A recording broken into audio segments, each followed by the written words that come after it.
Hi, everybody. Thank you so much for being here. My name is 𝐩𝐫𝐸 Reese, and I have a very special guest, Marissa Price. We are going to be talking about freedom from your good job. And so if you are like Marissa and I were, having a job that is paying well, prestigious, a job where people say, man, you really, you've made it, you're making it, but something is just not right in your spirit with it. And this conversation is for you. I am a former high school principal who gave up my position, sold my house, and moved with my husband and son to the island of Borneo. And I help women 40 and above recalibrate their home and work life so that they can live fully and authentically. And I'm going to ask Marissa to introduce herself. Yeah. Hi, everyone. My name is Marissa Price. I am a Black woman social worker, liberation coach, healer, helping Black women and femmes reclaim their self-confidence or self-worth from toxic environments that deliberately try to steal that from us and really reconnect with our spiritual gifts to lean into authenticity and come back to who we were meant to be the entire time. So yeah, I'm excited to be here. Thank you for having me. Okay, thank you so much. So I want to start with, tell us about how you were working before you got to where you are now, and what was it about what you were doing that made you think that you needed to make a change? So I was working at a bank before, leading a racial equity strategy.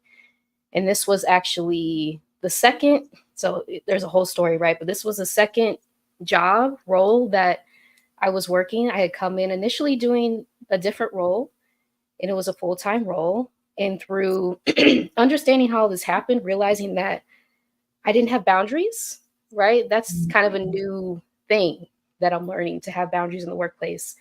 But the second part of the role that I took on really was emotionally draining because I was leading a racial equity strategy right out of grad school after 2020 and all the things that happened during 2020, not receiving the adequate support that I needed, not being adequately paid for the role that I was doing. And so when I tried to not even push back, but like advocate for myself about these things, the response I was met with led me to start gaslighting myself and feeling like I was raising concerns that were really not legitimate. And so that led me down a spiral of questioning myself that I'm still recovering from. It really impacted my self-confidence, right? To advocate for yourself in this position, to be educating people about these issues.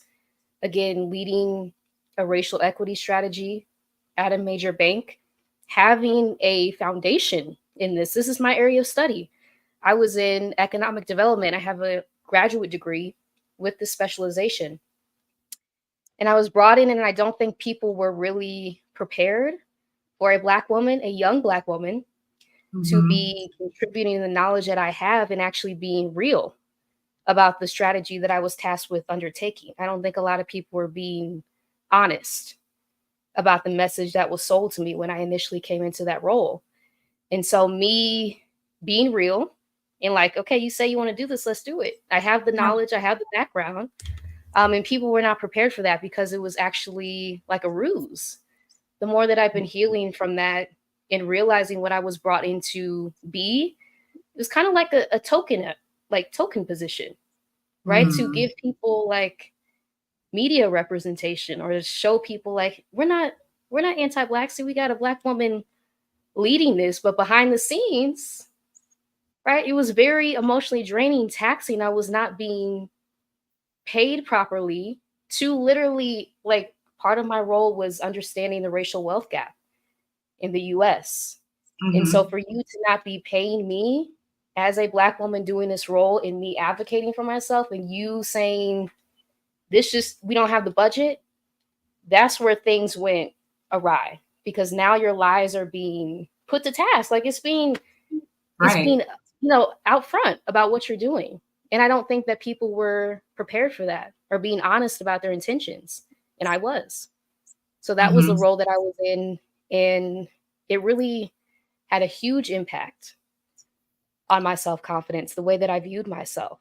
Being in this environment, literally having to stick up for myself when people, because it wasn't just that, it was people talking behind the backs of other Black employees in front of me, right? Trying to triangulate, which is a tactic of narcissistic abuse, Yeah. to maintain power and control over a situation. So behind the scenes, I was dealing with all these things while being presented as the face of something. And so, yeah, just recovering from that and basically having to blow up my life and start what it feels like from scratch. Although I know I'm still utilizing a lot of the skills that I gained in what I'm doing now. But yeah, I had to save myself because they would have not cared if anything happened to me. Yeah. Yeah, certainly. So I want to go back to what you were saying about the way that they were treating you, making you feel like you weren't adequate, um, and that you were gaslighting yourself and questioning yourself. And I know anyone who's watching now or anyone who watches this in the future, that may resonate because it certainly resonated with me. You start to think, well, am I good enough or am I, this? What were some of the questions that you were asking yourself during that time period? Yeah, like, am I making this up? Am I making up what I'm experiencing? Because I'm also very sensitive. I'm spiritually sensitive. And now, having worked with a spiritual life coach, realizing that I have gifts, I'm able to pick up on stuff that other people may not be able to. So the way that someone talks to me, right, the tone of voice that they use, trying to demean me, I'm able to pick up on that.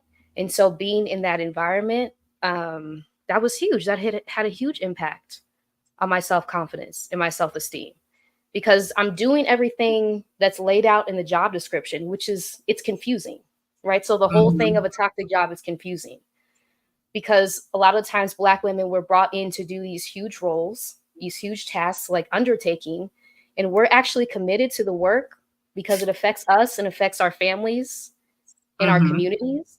And so I'm coming into this with real intentions, and we're being brought in under false pretenses. And so it feels like you're going up against a brick wall, trying to carry Right. out the job responsibilities that you were given. And it's confusing, and it does a number. It does a number on you. Yeah. So I'm sorry. I think I lost your question along the way. Sorry. No. We were talking about what were some of the things that you think about, like when you're gaslighting yourself, and when you have people around you who are all spouting the same narrative, but it just doesn't feel right. Like, that you're doing what you were brought on to do, but you're being made to feel like you're not, or there's something more that you could be doing. So how did that constant stress, because it's stressful, right? It is. How did that stress manifest in your life? Yeah, I think my body. So my body had been giving me signals that I was in a toxic environment. And a lot of the times, these are things that we are socialized and conditioned to ignore. Like, it's intentional that we're disconnected to our bodies living in the society that we're living in, because people want to get away with treating us any old way, right? But when you're connected with your body, you're able to recognize when people are disrespecting you, right? And it's really tapping into those sensations. So I was dealing with insomnia from this job, lack of appetite, just depression. I was diagnosed with major depressive disorder in the process of this job. And I think it was because of the self-gaslighting. Once you get to that point where other people around you have gaslighted you about what you're experiencing, about you advocating for yourself and making it seem like it's not really that big of a deal when you feel it in your body, but now you're gaslighting yourself about what you're feeling. And so going down that spiral of depression, it can go even quicker because now you're not in tune with the messages that your body's giving you, right? Insomnia, lack of not wanting to do things that you may have been interested in before. It was hard for me to do basic things like cook and wash the dishes, right? And this impacted my relationship too, because that toxicity doesn't just stay in the workplace. And I was working from home too. So there was no real like divide between work and home. So that toxicity spread in me feeling like I couldn't leave, like I was stuck. And you don't want to see people that you love in pain. Right. And so that was another thing, like me staying in this and my partner being like, why are you staying in this? You can leave. And me just now coming to understand how oppression works and how a lot of this is tied to enslavement. Because I literally felt like I was chained sometimes mentally, and having to understand the roots of that and tapping back into my body to realize when I do need to leave a toxic environment and realizing that I have the agency to do so. And that's so interesting that, you know, we forget that we do have the agency. And I think sometimes it's because, you know, we have maybe come from, you know, a place or gone through something where we feel like we have to hang on to this good job. I know for me, you know, I went through a really bad divorce and it was financially devastating. And so once I was able to get a good job and make money and buy a house and, you know, go on vacations and do all of this stuff, somewhere in the back of my mind is like, okay, I know, you know, I've got high blood pressure now. I've gained this weight. I've got an eye twitch. I'm on muscle relaxers because I'm so stressed. I can't, but I got to stay and I got to make it work, because in the back of my mind, it's like, I can't go back to being in a place where I, you know, am struggling. And I think for so many of us, we gaslight ourselves and we stay in situations much longer than we should because of fear of what the alternative is. Yeah. Right. Absolutely. So how did you know that it was time to make a change and what the next step should be? I think it was a process. It was a process for me. I joined Rashida Dow's group From Burnout to Bliss around the time where I kind of started having those thoughts. Like, I think it was a year into me doing 2 roles and I was completely burnt out, but I didn't know at that time that there was a way out from that. And so joining the group and hearing other Black women share their stories about taking a sabbatical, which I had never heard about before, traveling outside the US, which I had never done before.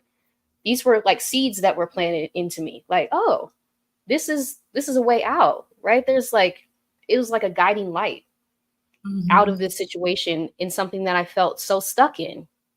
So that was one of the ways, connecting with other Black women on their journeys, being in the chat of Dr. Kamani's Lifting as We Climb Consulting, being in the chat when she did her live streams, hearing other Black women's stories and how closely they mirrored mine. Because I thought I was the only one going through this. I had no idea that there was a pattern here that we experience in the workplace over and over again. When we come in doing these roles, these good jobs that we're brought in to do, we excel, we shine. And that makes people who are insecure even more insecure. And so they try to pick away at our self-esteem, our self-confidence when we begin to advocate for ourselves. It's not met well. So all of these things, learning from other Black women was pivotal. Understanding the pattern from pet to threat is what I now recognize that I went through. And this is a term coined by 3 Black women professors that really describes a lot of our experience in the workplace.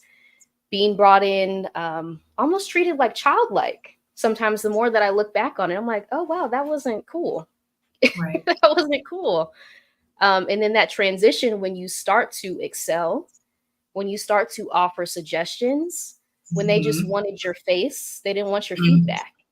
And so when you start to make that, then you get the wrath of some people who are like, I don't want you to take my role, even though you're not interested in their role the entire time, but that's their insecurities speaking. Right.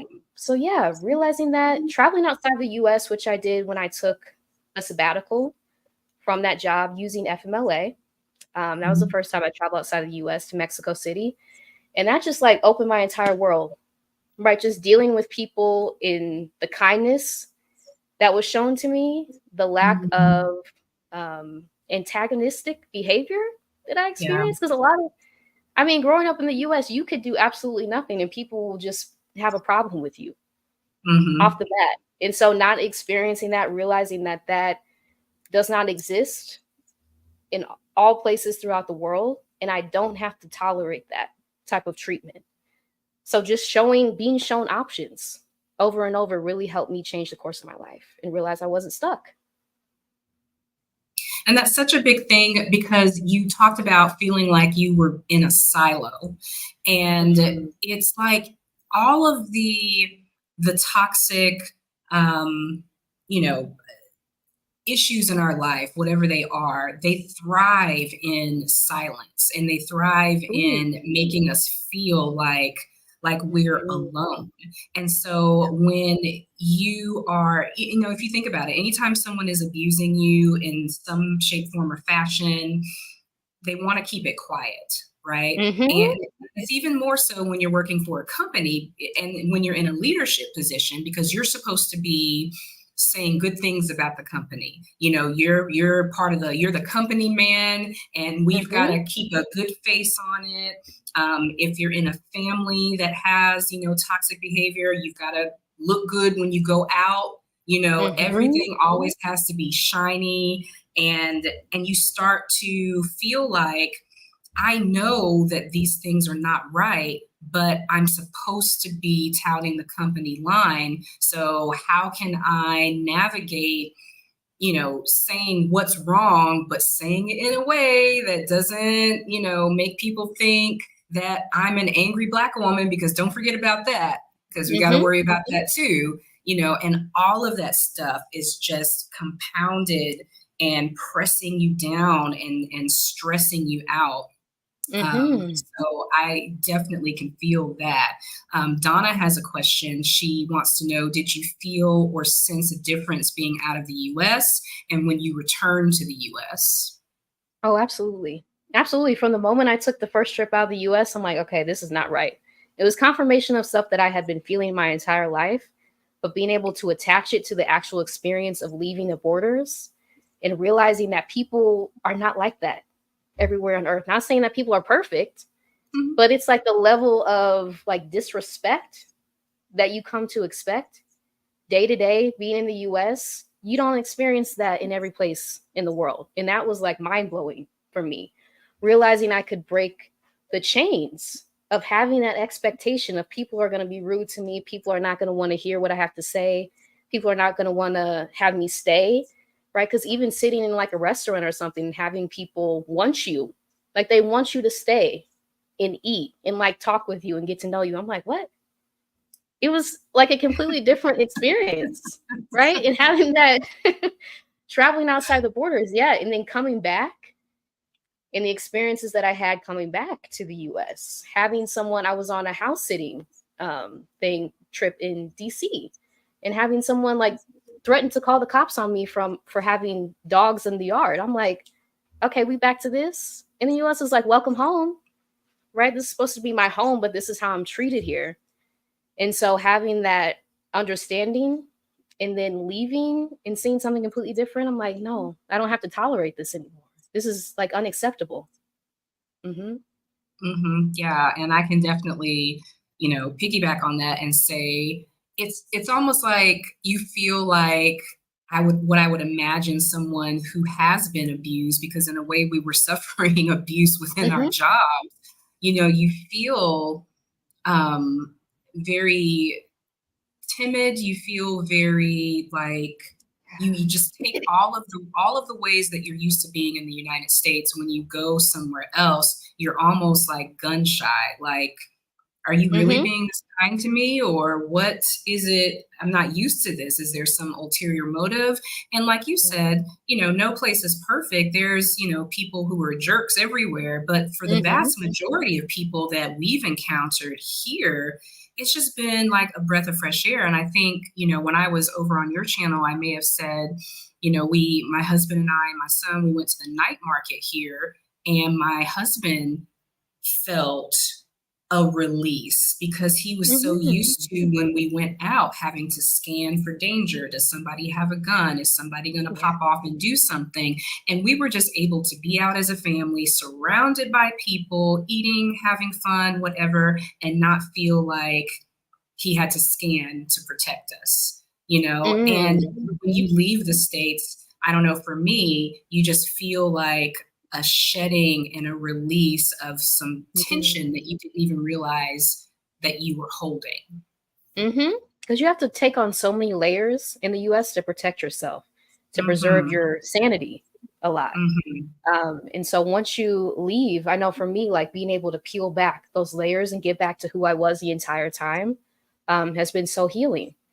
And realizing, because I had that trauma response too, to people being nice to me. I'm like, now what are you trying to do? Because I don't trust you being nice for no reason. It's like a lot of the work has been internal, and realizing that I had to operate in that way in the US and I don't anymore.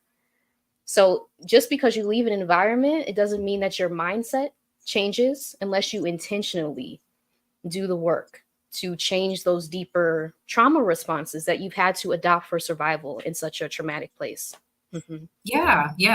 And I know one of the things that I work with clients with when we first meet is to kind of get back in touch with what their values are. Because when you've been living with stress, when you've been living with burnout, you're in kind of a survival mode, and you may lose touch with the things that you value and how those things are expressed in your work life and in your home life and your priorities. So can you talk about what some of those core values are for you and how you try to live them in your life and in your work?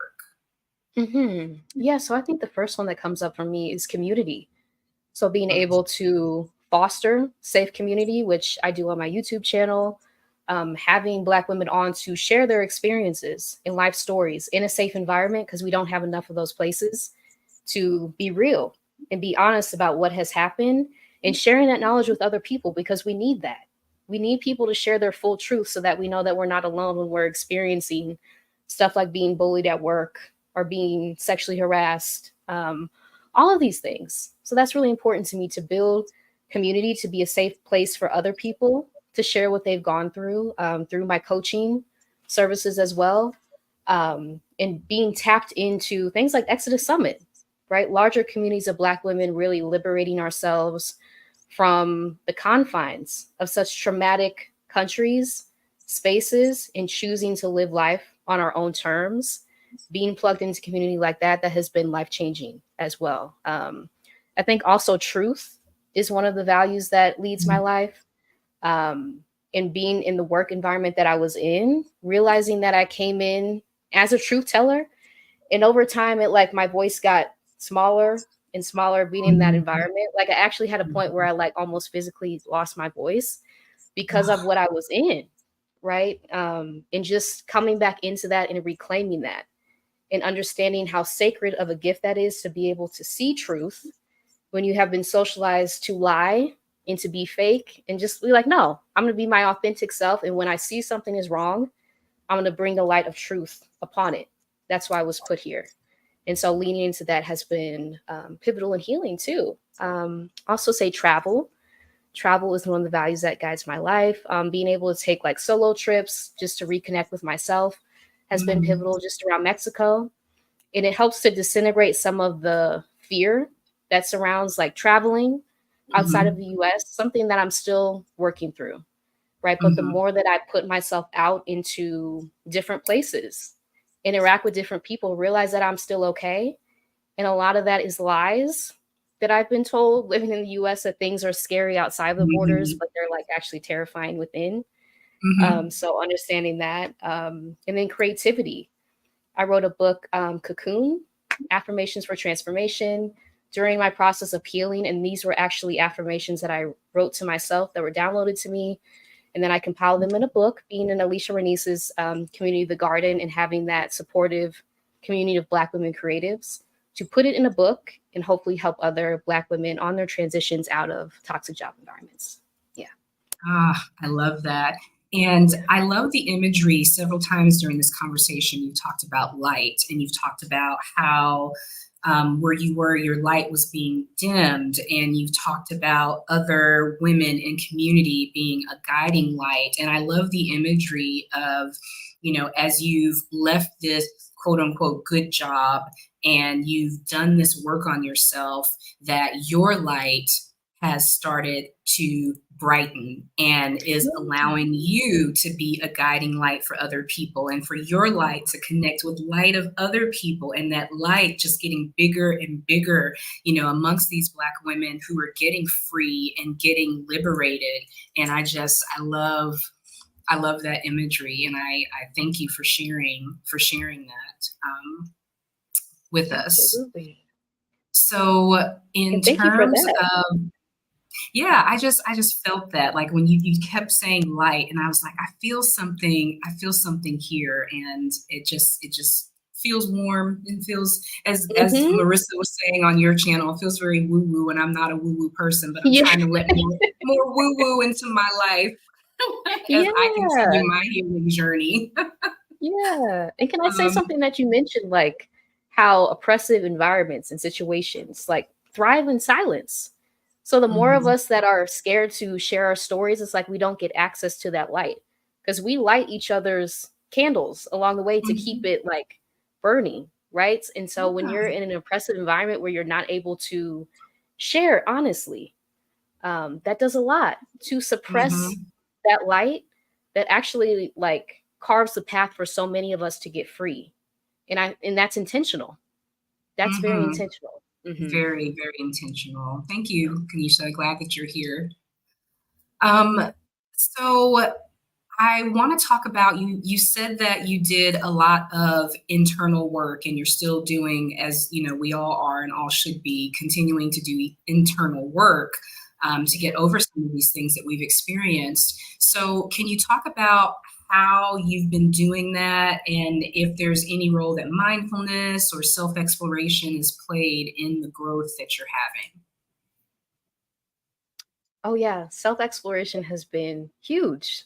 Just trying to understand who I am, because I feel like I lost my identity in leaving that job, because I had attached it like so tightly to that role, to the work that I was doing. And so to have that like not pan out like I thought it would, I really had to like relearn who I was, like starting from childhood. So a lot of that has been going back to who I was as a child, reclaiming those things that brought me joy, that I was good at from such a young age. And one of those things is writing. And so that's something I do now, sharing my writings with the world, which can be scary a lot of the times. But yeah, tapping back into those gifts has been pivotal.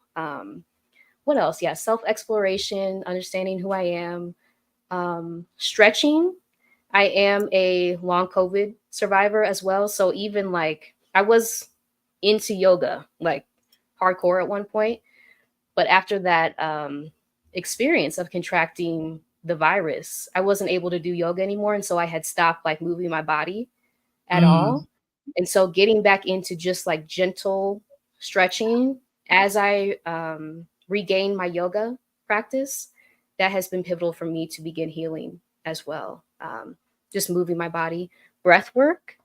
So I'll notice like when I start to get stressed, I will hold my breath immediately. Like that's one of the first things I notice. I'm like, okay, you got to breathe. So inviting breath in to my body intentionally, recognizing the signals when I'm holding my breath. Like I'll start to get headaches, right? I'll start to like feel shaky because I'm not getting enough oxygen. So intentionally like inviting breath in and literally like having a reminder in front of me, like breathe, because I need that. Because that's one of the ways, like it's a survival mechanism. When you are in a traumatic environment, your body starts to tighten, right? Because you're like preparing for impact all the time.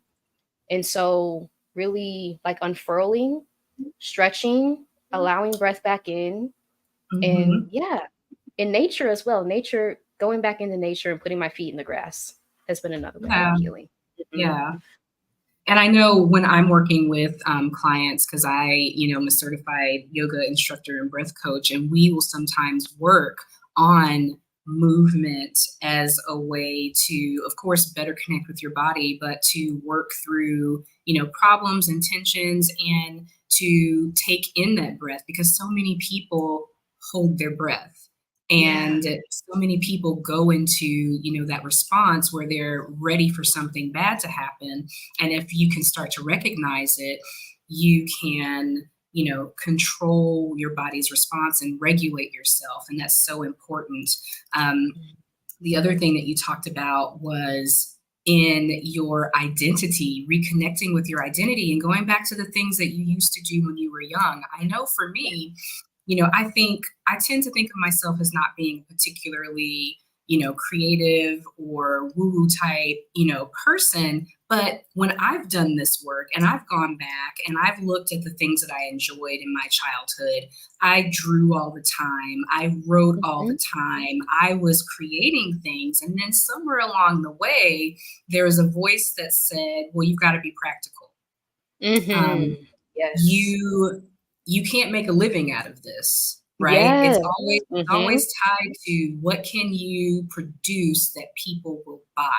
And so you start to not value those creative things because you have all of these people, well-meaning, when you're young, like you can't make a living. And so you've got to put away those childish things. And you've got to be reasonable. And so you end up losing a piece of you that is, creative and open and free. And you have this narrow view of who you are. But going back to the imagery that you have when you unfurl, it's like a butterfly, like your book coming out of a cocoon. You're unfurling your wings and you're taking flight and you're experiencing everything that life has to offer and everything that you have to give. And I really, that really resonates with me. Absolutely. Sure. Yeah. So when you left the States and you left your position, was there any fear involved with, like, what am I going to do now? Because we're used to getting a check. Like, we're used to getting, my check comes on the 1st and the 15th. And how did you get over the fear of working for yourself? Oh, something I'm still working through. But yeah, that fear is very real because I had only ever known like 9 to 5, like you said, stable, in quotes, stable, like predictable check. But I did a VA training through Digital Nomad Kit before I actually launched my business. And that actually led me to the path of realizing that I already had skills. Because I thought I had to go, I got to do this, right? We always think we have to get another degree, another certification. It's like, I already have all these skills. And so how can I use those and market them to my ideal clientele? And so that's really how I started my virtual assistant business, which allowed me to be able to leave the 9 to 5 position and then travel internationally outside the US. And then through the course of that, connecting with my VA clients like Dr. Kamani and us coming together to host the Job Liberation Virtual Summit, like it really just like fell into place almost like that. Like I didn't plan any of this. I just launched my business. I'm like, I really stepped out on faith the more I think about it, because I didn't have anything like set in stone. But once I had that understanding that I had the skill set to pivot, to launch my own thing, to be in the online business world, because that was my background in business, and then pivoting into social work, because that was also my skill set. So it really started with leaning into my existing skills and realizing that those don't go anywhere. And also the company I was working for didn't own those skills. They didn't have any say over those. I can take them wherever I want to. And that's out of the US. And so, yeah, starting a VA business, pivoting into social work webinars, coaching now. Yeah, it all started with owning my skill set outside of that toxic environment, I feel like. Yeah, I love that. I love that.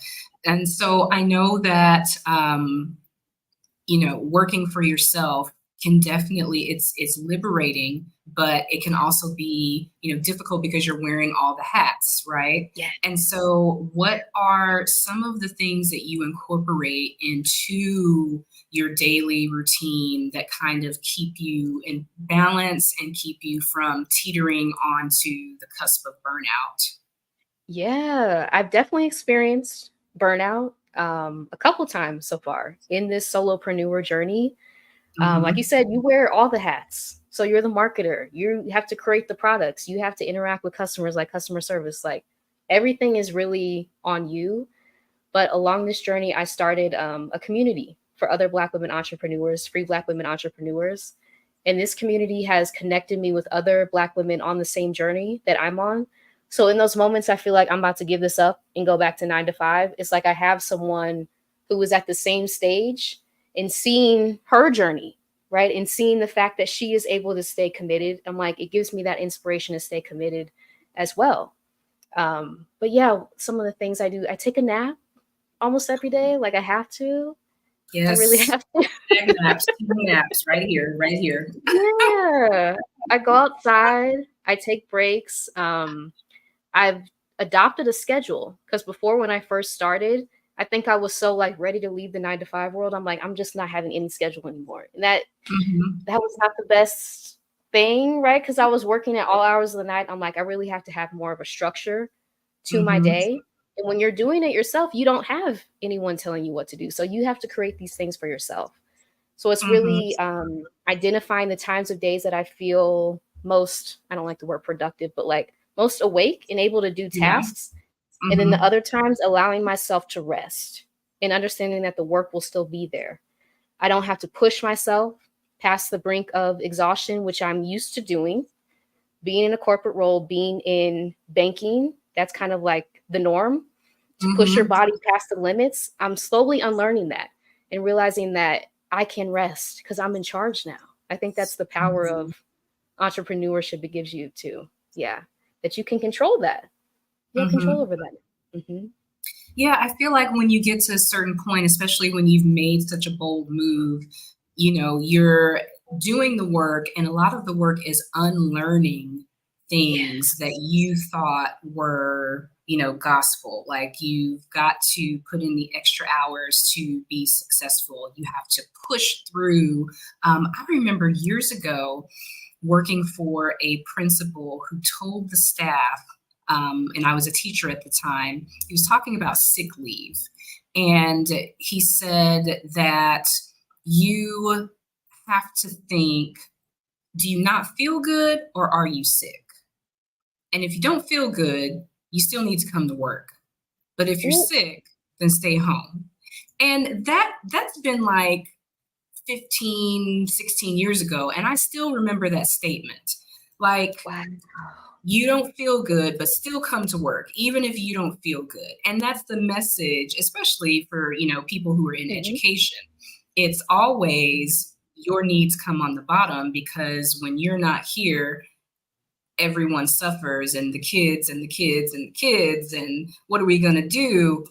Your health Mhm. be damned, and it's when you finally escape and get out of that system, you have to unlearn that, whether you're working Mhm. someplace else internationally or whether you're working for yourself because you've had those habits where you're used to silencing, that voice or that feeling, being disconnected from your body and knowing it doesn't feel good.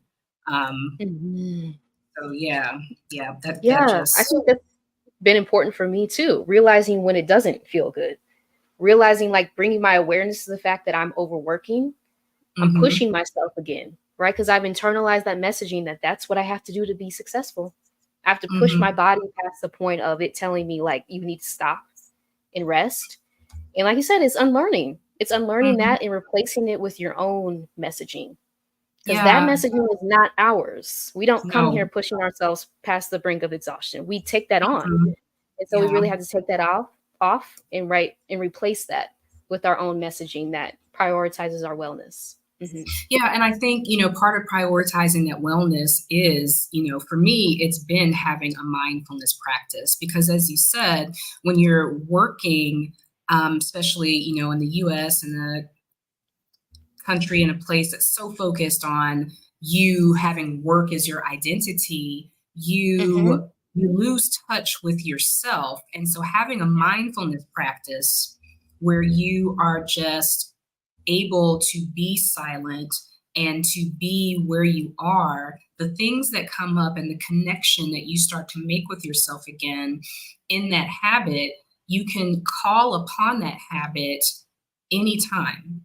And so when you have that little feeling, that little nudge that something is not right, instead of doing something else to make that feeling go away, you can sit with that feeling and listen and see what that feeling has to tell you. And then from there, how do I go on? Yeah, Absolutely. Yeah, yeah. just sitting with that. That's something I've been practicing too. Even like seeing how people move in Guadalajara, which is where I'm at now, seeing how people move like more slowly. I've been taking that on for myself. Like, why am I walking so fast? Let me slow down my pace, actually feel my feet on the pavement. And that allows you to like reconnect with your body too. And then you realize I'm mimicking a behavior that I saw being done in the US over and over. And it was told to me that that's how I have to live.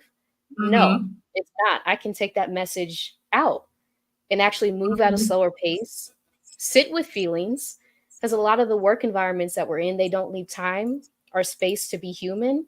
When those Mhm. emotions come up, they're giving you information. We don't have time to even sit with what we're Process it. feeling because we Yeah. just have to like be robots in this system. Mhm. So yeah, slowing Mhm. down. Mhm. Yeah, I mean, that made me laugh because I remember, years ago being at school, being a principal and walking the hallways in between classes, and a student was way down the hall and didn't turn around and said hello to me. And I said, "How did you know it was me?" And he said, "Because nobody else walks that fast." And so the students knew, I had like a little Scooby-Doo Vilma walk, just always walk with a purpose, walk like you got somewhere to be, walk like Yeah. and I find myself now, that's something that I'm still unlearning because everyone walks slowly. Mhm. Everyone, just kind Yeah. of, and I'm like, sometimes I'm just like, okay, okay, okay. You don't have anywhere to be. You don't need to walk fast. You can I do that just too. chill out, Devonna. So that's what made me laugh because that is still one that I am trying to unlearn is my fast walking. Yes. So when you're working with your clients, talk to us a little bit about how you work with them to help them, achieve or not even achieve, but to unfurl and to accept Unfurl. light Yeah. and to share their light. Yeah. So I work with Black women and femmes on reclaiming their self confidence from toxic environments, tapping back into their spiritual gifts.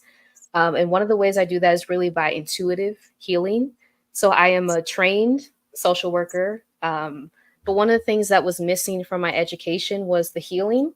I felt like it was Mhm, very by the book, it was very clinical. Um, mhm, and within that, you lose touch with spirit, right? You lose touch with your intuition if you're just going by a manual of how you interact with people. And so I really take that approach of asking for ancestral guidance as I am working with my clients to help them recover their self confidence and self esteem. And also recognizing that we're living in systems of oppression. Me learning that and leaning into that and understanding that a lot of the things I experienced was due to the systems of oppression operating at every turn to try to take my power, that has helped mhm, me heal so much, right? To mhm, externalize what was happening to me as this is a system of oppression that was literally operating behind the scenes. I couldn't see it, but every point of the way of my journey, it was trying to extract power from me. And mhm, so I work with my clients to be able to identify those links. What are you experiencing in a toxic workplace? How can this be connected to white supremacy? How can this be connected to sexism, misogyny? These larger systems at play that a lot of us have individualized because that's what Western healing modalities often promote, individualizing something that's actually a larger systemic issue.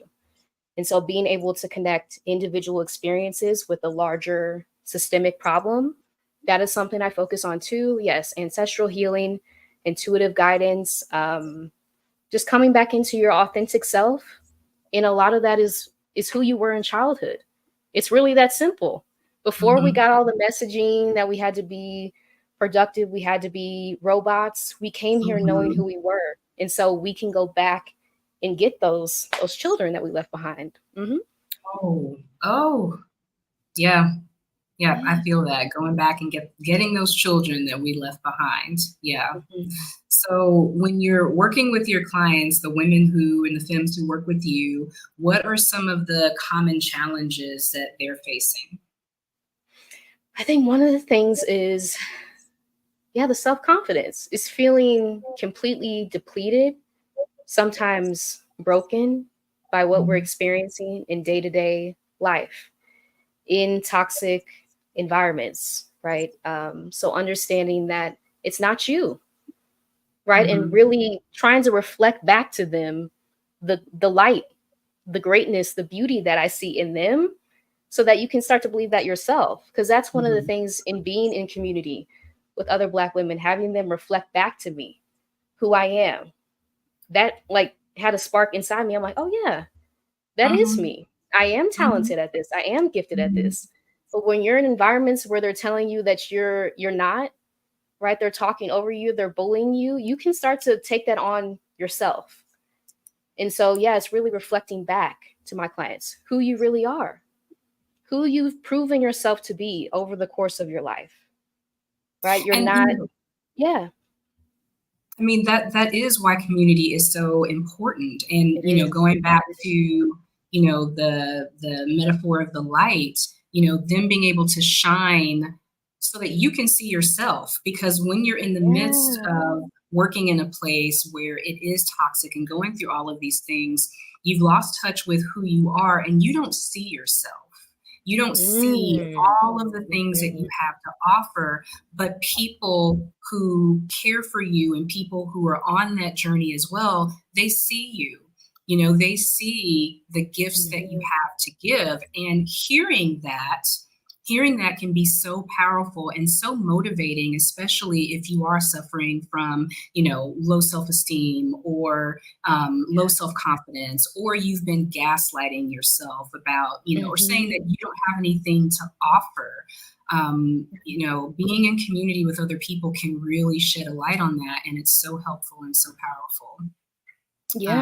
And I'll say one of the other things is agency, which you talk about too. Understanding that you have agency in this world to literally direct the course of your life. You're not just at the behest of someone telling you what to do and which direction to go, which path to follow. You have the power within you to determine which path that you want to go on. And so when you're able to reconnect with that, your life like falls into place, right? That power within you that all of us have to direct the course of our lives. Oppression tries to steal that from us at every turn. And replace it with the oppressor telling us what to do. It's like, no, you have the agency, you have the power within you. And once you tap into that, you're unstoppable. Yes.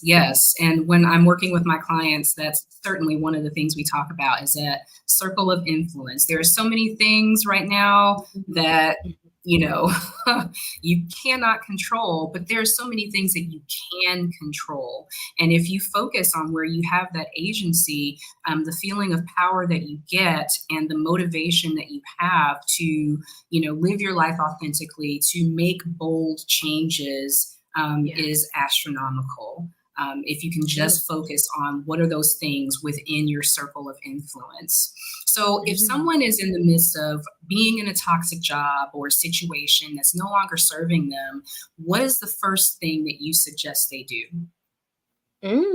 That's a great question. I think bringing your awareness to the fact that it's even happening, because we tend to overlook that, right? But once you have that awareness that you're in a toxic environment, that's the first step to change.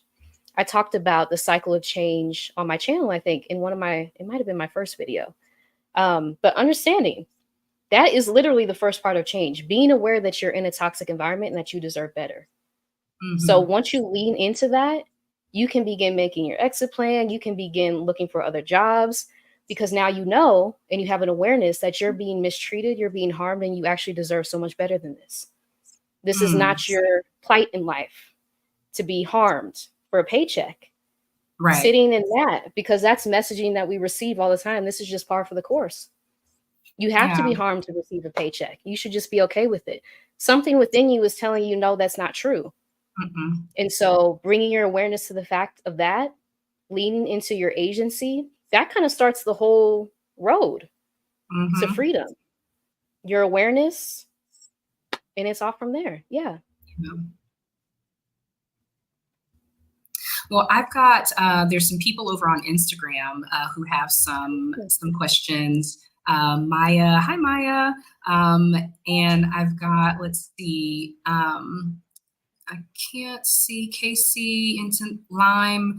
A question, how do you foster a supportive community without having an online presence? Was a question. That's a good question. I would say if you can connect with people around you, if you already have people that you interact with, right? It doesn't have to be online, but do you have a community of people around you in person? Do you have people that you talk with? And a community doesn't have to be a big thing.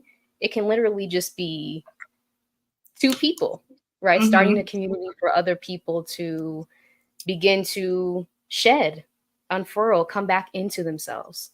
Because I know you don't have to have an online presence. I know that's one of the things that's promoted, especially as a business owner. But if you're not comfortable with that, think of other ways, tap into your creativity of stuff that you're already doing, groups you're already a part of, networks that you already have, that you can connect with like-minded people and start a community that way. Okay, and that's Emily. Hi, Emily. So Emily had another question, which was about when you started to, oh, looks like I'm stuck. There we are. When you started kind of recognizing that things were toxic at work, did you get a lot of pushback from your peers when you tried to make a change for the better? Because she said she feels like whenever she tries to express her thoughts, she's told she's being too direct, even though she doesn't feel like she's being direct.